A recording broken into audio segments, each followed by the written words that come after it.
Cabeça para cima, hoje conversando com você sobre louvor e adoração com um time super especial. Você já sabe, eu estou aqui no estúdio com o David Keelan. David, o pessoal tem muita curiosidade para conhecer um pouquinho da tua vida, né? Por exemplo, você já nasceu em berço evangélico. Quando você nasceu, você já vinha numa família evangélica ou teve algum momento que foi mais marcante? O momento que marcou a tua vida de aceitar Jesus como teu único e suficiente Salvador? Celestine, eu nasci num berço evangélico, mas uma coisa que eu aprendi quando adolescente é que Deus não tem netos, Deus só tem filhos. E para mim, sabe, isso foi uma pessoa, um amigo lá em Belo Horizonte, um missionário que virou para mim e disse isso, né, quando eu me apresentei com um filho deste, daquele, não sei o que, ele tinha vindo de fora e tal. Ele falou, não, que legal, mas jamais esqueça isso, são momentos que marcam nossas vidas, né? Que Deus não tem netos, só tem filhos. Então, eu tive que buscar, né, por vontade própria, conhecer esse Deus maravilhoso de quem meus pais falavam. Me lembro que tinha 5 anos de idade, é a única coisa que eu me lembro com 5 anos de idade. Eu me lembro que meu pai me perguntou se eu queria aceitar Jesus e eu fiz a oração com ele. É a única coisa que eu me lembro. Foi que eu aceitei a Jesus com 5 anos de idade, mas é um crescimento, é uma formação, é dia após dia, é uma conquista, né? Esse coração maravilhoso de Deus, você conhecer ele a fundo, você conhecer a sua palavra, as promessas que Ele tem para você, é uma constante, é cada dia a palavra de Deus se renovando. Então, assim, passei por momentos de dificuldade, sem sombra de dúvida, ao chegar, né, aos 17, 18, 19, filho de missionários estrangeiros numa cidade pequena no interior de Minas. Então mexia um pouco com a cabeça, a fama de ser estrangeiro, e não evangélico, mas de ser estrangeiro. Então, assim, tive alguns anos onde, né, eu fiquei meio assim, pé na igreja, pé no mundo, tentando entender o que é que eu queria, né, para a minha própria vida. Meu pai sempre ali do meu lado, sempre, filho, e aí, como é que tá? Tá tudo bem, tudo certo? Estamos orando por você, estamos intercedendo por você. Sonho de ser piloto de avião, minha paixão, Celeste, sempre foi ser piloto de avião. Consegui uma bolsa nos Estados Unidos e era só pegar o avião, morava na Irlanda na época, era só pegar o avião, né, cruzar o oceano e chegar lá.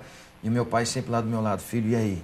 Quando você crescer, o que você quer ser? E eu dizia, papai, piloto. Ele dizia, legal, você vai ser pastor.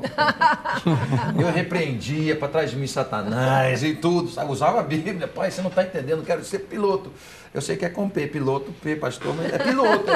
Ele dizia, que legal, filho, você vai ser pastor. Tudo a ver, você não entendeu. Você não entendeu. Piloto, pastor, conduz rebanhos, conduz pessoas, pilota. Né, não teve jeito. Então, momentos que durante a minha vida me marcaram. Meu pai ali do meu lado, minha mãe orando, intercedendo. Eu tendo as minhas experiências, tanto dentro quanto, né, fora. Não recomendo o fora para ninguém, foi uma furada, eu me dei mal. Mas reconheci com os 21 anos de idade que o que eu queria realmente era uma intimidade com Deus, uma experiência sobrenatural que eu tive com o Senhor lá na Irlanda mesmo. E daí para frente, então, a cada dia, né, buscando esse relacionamento, essa intimidade com Deus que tem mudado a minha história. Bacana, né? Quantas vezes a gente reluta, né? Reluta para aquela questão do caminho que Deus está propondo para a gente, porque Ele não nos obriga a nada, né? Ele coloca aí, a gente pode escolher se a gente vai seguir o caminho que Ele está nos indicando ou não. Verdade. Se a gente vai seguir um outro caminho, né? E às vezes ainda tem isso, é piloto, mas olha, não é piloto de avião, não. eu já tinha, eu acho que eu, inclusive já falei isso com o Lincoln, eu já tinha planejado tudo, sabia? Eu ia ser como esses pilotos de algumas empresas aí, eu ia receber as pessoas na porta do avião, dar paz do Senhor para elas, tipo assim, fica à vontade, entra no avião, paz do Senhor, para instigar nelas, paz do Senhor, como é que é isso? Que história é essa? Estou entrando no avião, está me dando paz do Senhor, e pensava eu, né, que naquelas estações de música que tem em alguns aviões, né, eu ia colocar ali uma Ana Paula, Valadão dessa, uma propaganda gratuita, viu, Ana Paula? Um Antônio Cirilo, né, uma Fernanda Brum, algo parecido, Fernandinho, né, pessoas que eu admiro muito, dentre tantos. pensava que poderia colocar. Então, assim, na minha mente já estava tudo certo, entendeu? Eu ia ser piloto, mas ia ser, assim, o piloto mais cristão do mundo. Eu ia ganhar as pessoas dentro do avião para Cristo. Era o que eu pensava. Mas, realmente, eu não tinha entendido que o piloto que Deus tinha para mim era conduzir, era outra. Os caminhos deles são realmente bem mais elevados que os nossos. Eu é que sei os planos que tenho para a tua vida, né? Tem um ditado popular que diz assim, o homem planeja e Deus ri. Legal. Deus ri. Isso é boa. Gostei. Dentro de um ministério de louvor, qual deve ser a prioridade? A excelência técnica ou a unção? Essa é muito boa pergunta. O fundamento. O fundamento. Nenhuma coisa, nem outra. Porque unção é fruto de um princípio fundamental na sua vida com Deus. Eu detesto um ditado que diz assim, unção é o seguinte, uns têm, outros não. Unção, outros não. Unção é besteira. Outros não. Unção é o fruto da autoridade de Deus sobre a vida daqueles que vivem mediante a sua vontade. As crises dos ministérios é esse. Existem os super espirituais e os super musicais. E aí é conflito o tempo inteiro. Eu acredito que nós precisamos ter um fundamento que responda a 3 coisas. Quem eu sou, o que faço e para quem eu faço.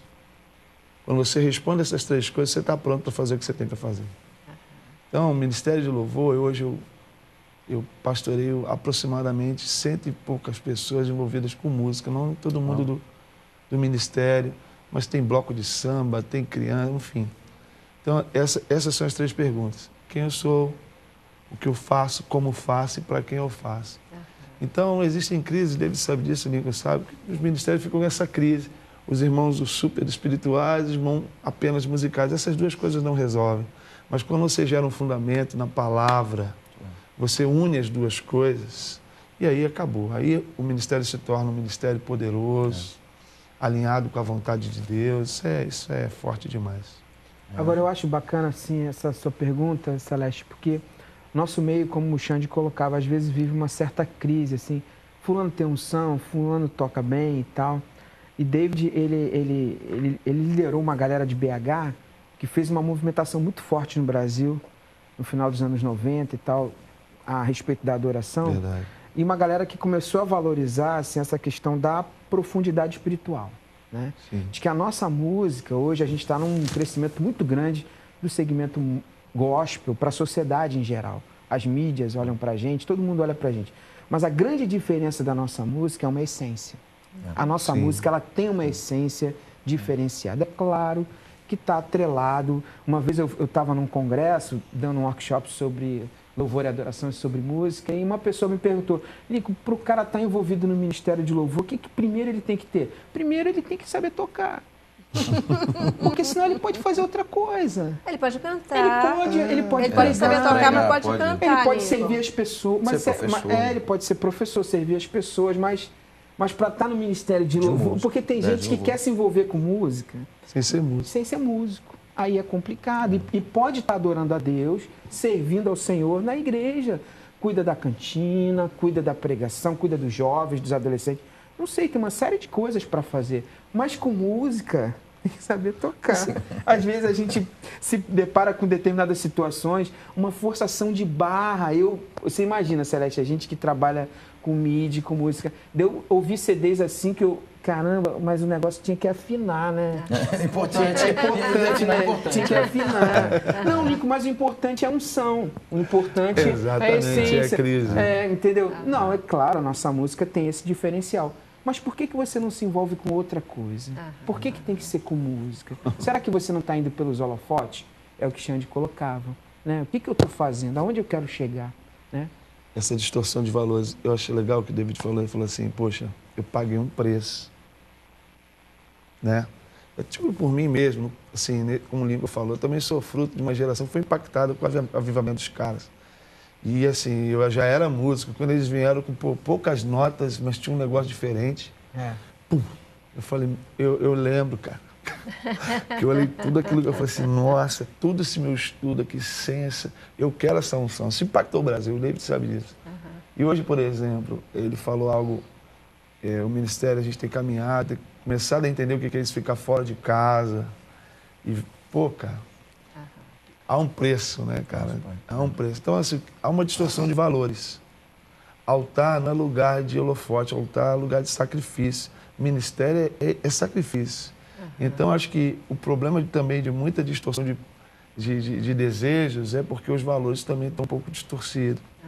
Entendeu? David, essa é para você. Como evitar problemas de ego nessa carreira, se a gente pode chamar assim, né? Normalmente, né, as pessoas que chegam ou têm o destaque que você tem, se tornam conhecidos como você se torna conhecido, ele vê um artista, né? As pessoas muitas vezes chegam, querem aquela história do autógrafo, as tietes, tudo isso existe, também existe. E é normal existir. Não acho que não tenha que existir, não. Mas como lidar com toda essa questão desse ego? Como é que você... Duas respostas. A primeira é casar bem. É verdade. Casar bem. Eu lembro sempre, eu falo isso porque eu voltava, né, das ministrações, dos congressos, e quantidade de gente, curas e manifestações do Espírito, e não sei o que e tal. Eu chegava com esses relatórios em casa e me sentindo, né, não bam, mas me sentindo assim bem. Poxa, Deus, né, sou usado, Deus me usa e tal. Eu chegava e passava tudo para minha esposa e ela... Você sabe que a glória é dele, né? Você sabe que você é só um instrumento, né? E aí o balãozinho só fazia murchando assim. E eu dizia, não, eu sei, é dele, por ele, para ele são todas as coisas. Então, assim, ela sempre me manteve, eu sou muito grato a Deus pela vida dela, porque ela sempre me manteve com os pés no chão. Né? A tendência é porque, poxa, é maravilhoso. Eu vou ser sincero, é maravilhoso você ser canal, você ser instrumento nas mãos de Deus, você olhar assim e ver pessoas literalmente não curtindo a música propriamente dita, mas sendo abraçada por ele, em função de uma resposta dele à adoração do povo, entendeu? Né? Poxa, é incrível você presenciar, você ver, você chegar em casa sabendo que Deus te usou para saquear o inferno e né, expor a Cristo para tantas pessoas. Então, a primeira resposta é essa: case bem. Case com né, uma mulher de Deus, um homem de Deus.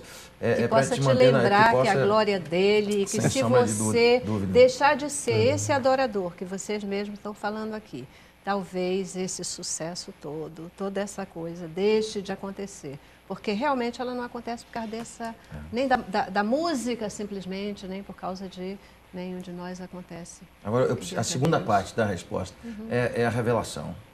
A revelação de que toda a honra, toda a glória é dele, é tudo em função dele, é tudo por causa dele. Se não fosse ele, você não estaria onde você está, você não teria a exposição que você tem. Então, assim, sem sombra de dúvida, eu acho que a revelação que queima no seu coração é que faz a diferença. Se você conhece a Cristo verdadeiramente, o seu desejo é espelhar a Ele. Poxa, ele era humilde, ele andava no meio das pessoas. Não, eu sempre digo que estrela no reino de Deus só tem lugar para uma, que é Jesus. O resto são só ferramentas, só instrumentos. E quanto mais cedo, né, a pessoa envolvida nessa área de louvor e adoração entender isso, que, né, a glória não é para você, é para Ele, a coisa fica mais fácil. Mais tempo ela vai conseguir brilhar. Sem sombra brilhar, de dúvida. Brilhar, permanecer. Porque a luz que a gente brilha é a luz do nosso Jesus, né? Gente, eu já preciso parar de novo. Aí hoje eu não queria fazer intervalo nenhum, mas eu tenho que parar de novo. Então vamos lá, intervalo. Cabeça pra cima.